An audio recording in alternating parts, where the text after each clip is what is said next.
we're going to call the Del Norte Local Transportation Commission regular meeting for Tuesday, November 5th to order at 3:16 p.m. Would you all stand with me for the Pledge of Allegiance? I pledge allegiance to the flag of the United States of America and to the republic for which it stands, one nation, under God, indivisible, with liberty and justice for all. Thank you. Okay, now we're going to have our public comment period. Anyone wishing to make public comments regarding matters either on or off the agenda and within the Commission's jurisdiction may do so at this time. However, the Commission is not permitted to act on non-agenda items. Is there any public comment? Okay, seeing none, we will advance into closed session. Yes, but I'm seeing Director Layton has... Yeah, if it would be okay, I would prefer to go through the agenda items and then move into closed session after we go through our agenda items. That would give... Never mind. Okay. Well, if there's consensus of the commissioners, I think that's very prudent for us to do. Yeah, we So- can just go to closed session since Chris is here. Okay, then. I guess it's up to Commissioner Hemmingson if he has time. Yeah. Everybody. Do whatever. Okay. I'm just going to see if I can just postpone it for half an hour or so. Okay. All right, gang, let's go in the back and do some closed session.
Thank you.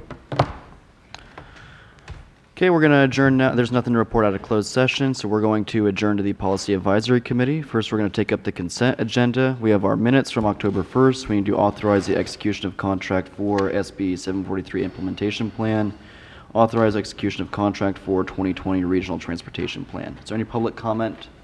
Move for approval. Motion, is there a second? Second. Okay. Pull the vote. Yes. Yes. Yes. Yes. Yes. Yes. Okay, consent agenda passes. We'll move on to the policy and administrative portion of the agenda. First is public outreach scope and cost amendment. Director Layton.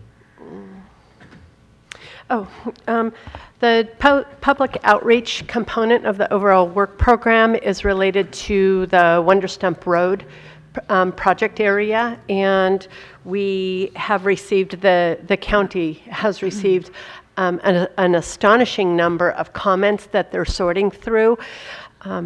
It's not certain that this additional $10,000 will cover all of the work needed for this work element, but doing a thorough public outreach is essential to the work that we do. And so the county came back and said, oh my goodness, look at the public outreach we have. We're not going to be able to complete our work with the funding that we have currently allocated. We'll have some opportunities to add money to this work. Going into it, we just didn't know what we were going to be getting for the public comment. So that's the reason for the additional scope of work and additional funding, is to help to adequately compensate the county for the transportation planning work that we're doing in the public outreach for the Wonder Stump Road area. Questions for the director? Okay. Then I guess we'll, public comment, seeing none, take it back for a vote. Okay. Can I get a motion? I'll make that motion. Second. Motion and a second, please pull the vote. Commissioner Keim? Yes. Policy Advisor Tucker? Yes. Commissioner Howard? Yes. Commissioner Hemmingson? Yes. Commissioner Gitlin? Yes. And Chair Fallon. Yes. Okay, motion passes. Next, we'll move on to project management software for the County of Del Norte. At the TAC meetings, we've had several conversations about the need for project management software. This is a very small amount of money, $700, that the county is requesting. I did not put this on the consent agenda because I wanted to make it clear to other agencies who are represented here or who may be listening in that if they do find some project management software that they believe is necessary, that they can't fund in a different way, to come to the TAC, to the Transportation Commission, requesting that money. This is a very small purchase. It's standalone software. We talked about developing some sort of whole group software, but really I think that this is the most cost-efficient way to fund project management software for transportation projects. So it's just $700 of PPM funding. It's not an annual fee software, so it's not an online annual fee that they'll be paying. It's a actual software program that they're purchasing, and they will be able to use it until it's no longer viable. That's what the county is using right now, is project management software that is no longer supported and is no longer viable. Move to approve, Mr. Chairman, for Okay. the purchase of the software. There's a motion. Do I got a second? Second. Okay. Any public comment? Okay, seeing none, we'll pull the vote. Policy Advisor Tucker? Yes. Commissioner Keim? Yes. Commissioner Howard? Yes. Commissioner Hemmingson? Yes. Commissioner Gitlin? Yes. Chair Fallon. Yes, motion passes. Okay. How about item F, safe routes to school for California endowment funding allocation for Mary Peacock Elementary School Zone? The Transportation Commission received California endowment funding for Safe Routes to School several years ago. This is the remaining funds in that account. We've talked about it again at the TAC level for several meetings. I let folks know, the agencies know, that it would be good to get this money out of our account and on the streets, literally. We're not doing any the public any good by holding money in an account. And so a project came up where it made sense to use this funding to help augment that county project. The county wrote a request. The TAC is recommending that this just under $13,000, it's pennies under $1 to under $13,000, be allocated for this Safe Routes to Schools project in the Mary Peacock Elementary School Zone. Motion to approve. Okay. Motion, do I hear a second? I'll second that. Okay. Seeing no public comment, we will pull the vote. Commissioner Gitlin, Yes. Commissioner Hemmingson, Yes. Commissioner Howard, Yes. Commissioner Keim, Yes. Policy Advisor Tucker, Yes. Chair Fallman. Yes, motion passes.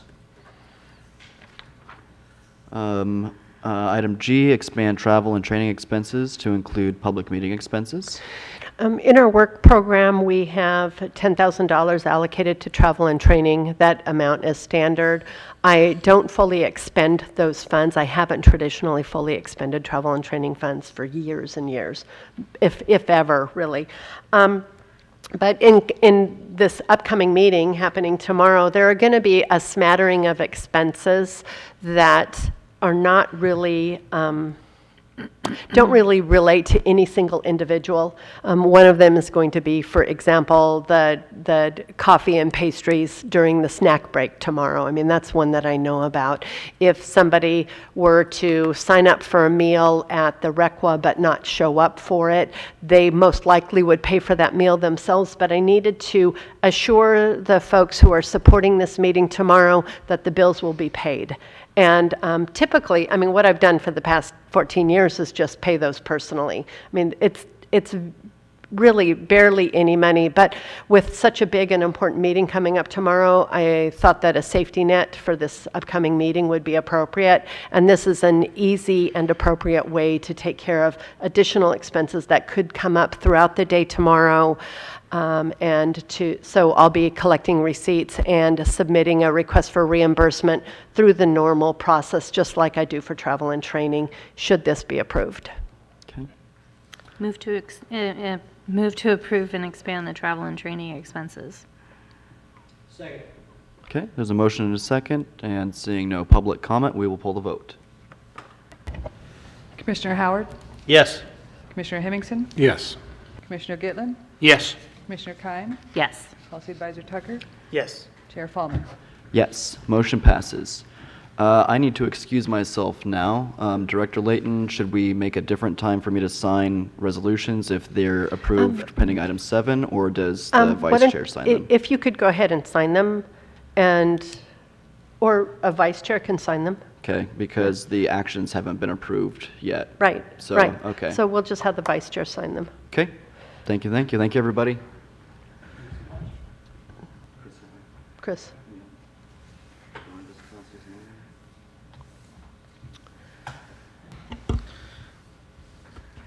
Thank you, Mr. Chairman, for stepping down. I will take over at this time.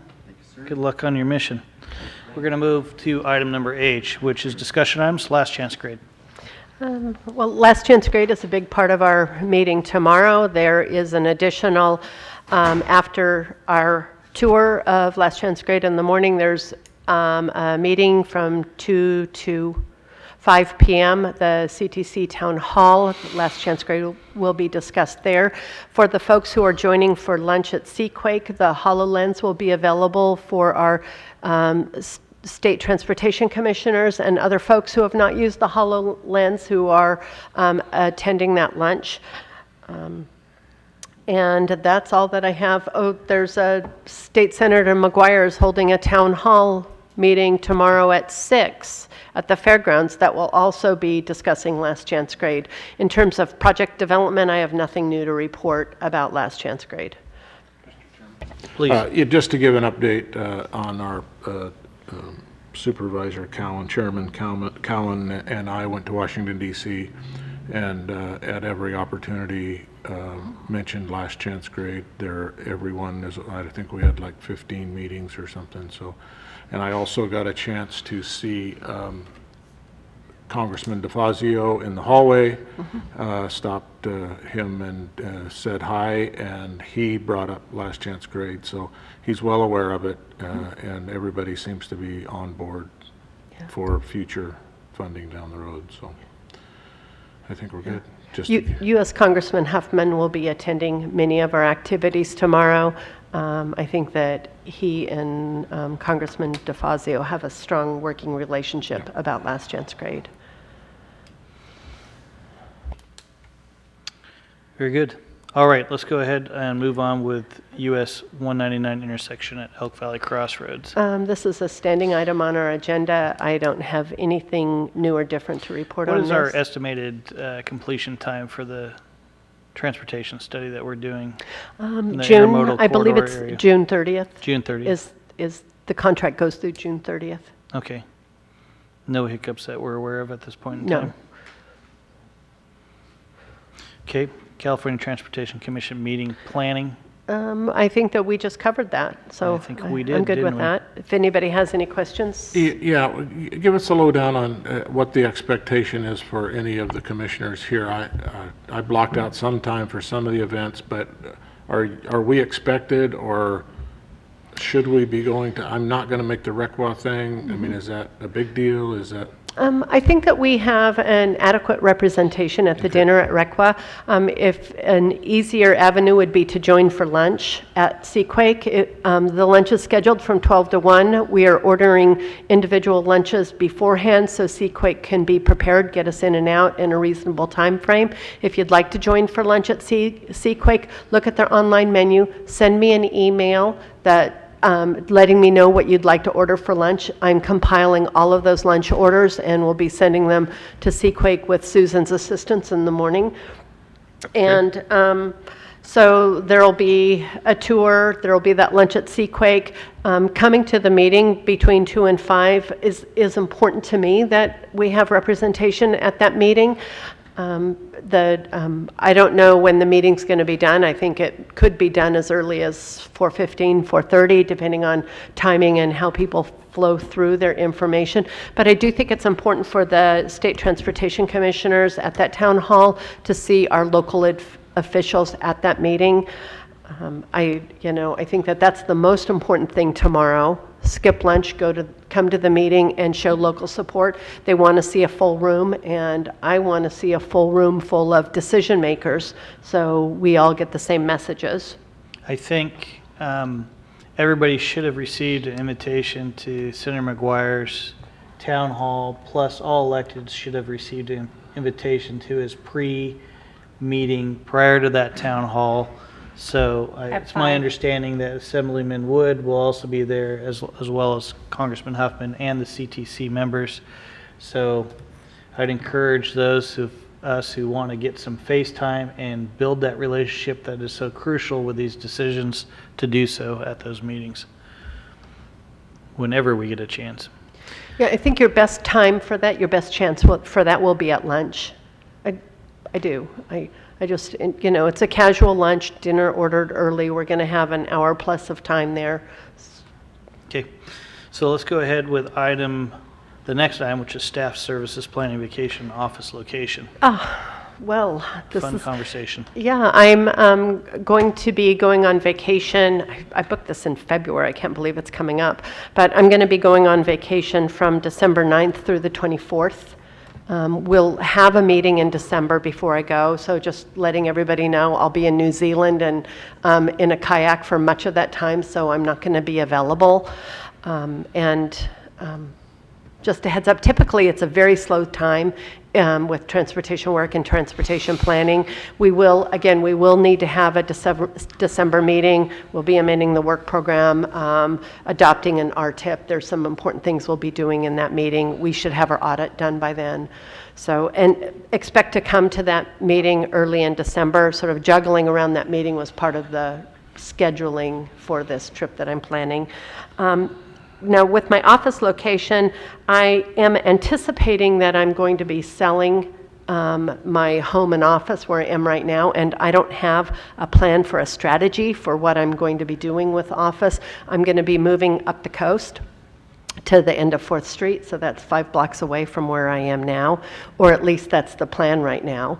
And so I will be figuring out office location as that goes on. I don't have my house on the market yet, so I have some time to sort that through. My mailing address will not change. It will still be the mailroom, and I will let you know more, but I didn't want you to hear it on the street and go, what the heck is that? Why don't we know about that? So I'm telling you about that. And everybody else listening. And everybody else who's listening. All right, thank you, Tamara. Let's go ahead with item number 6, Commissioner reports and comments. Let's start with Supervisor Hemmingson. No, I already given mine. Okay. I'm good. Commissioner Keim, I'm good. Commissioner Gitlin, Nope. and finally, Mr. Tucker. Nothing to add. Okay, very good, and either do I. So let's circle back around to item number 7, which is adjourn as the Advisory Policy Administrative Committee and move forward as the Transportation Commission with a decision and take a vote on the decisions. We do. Move to approve? Second. We have a motion and a second on the table. Okay. Please pull the vote. Commissioner Keim, Yes. Commissioner Howard, Yes. Commissioner Hemmingson, Yes. Commissioner Gitlin. Yes. Meeting's adjourned. Thank you.